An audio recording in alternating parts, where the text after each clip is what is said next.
আসসালামু আলাইকুম। Gen capital auto সলিউশনের পক্ষ থেকে সবাইকে স্বাগতম। তো দেখতেছেন একটা বাল্ব বডি খুলছি। তো বাল্ব বডিটার প্রবলেম ছিল, গাড়িটা যখন গিয়ার শিফটিং হতো তখন বহুত বড় বড় দুই একটা ধাক্কা দিত, সবসময় না, মাঝে মাঝে। তো ধাক্কা দিত, আবার মাঝে মাঝে স্লো করলে বন্ধ হয়ে যেত এবং ব্যাক গিয়ারে কোনো শক্তি পেত না।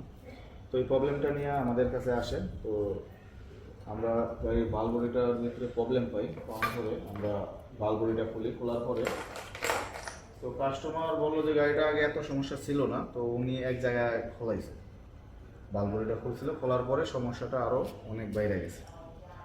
তো আমরা বালবড়িটা খোলার পরে যে এই সমস্যাটা পেলাম, এই যে দেখতেছেন, এটা হচ্ছে বালবড়ির পিস্টন। তো এটা উপরের পার্টের পিস্টন, নিচে আরও পিস্টন আছে, ওগুলোতে সমস্যা পাই নাই।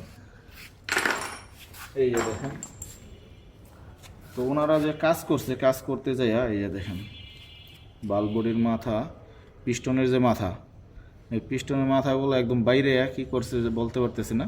তো এটা আসলে যদি একটু পরিমাণ ফোলা থাকে তাহলে বডিতে জ্যাম হয়ে যাবে।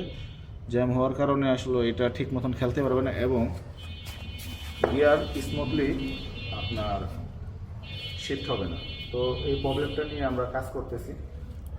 তো এই ধরনের যদি প্রবলেমে আপনারা ফেস করে থাকেন তাহলে আমাদের সার্ভিস সেন্টারে আপনারা যোগাযোগ করতে পারেন।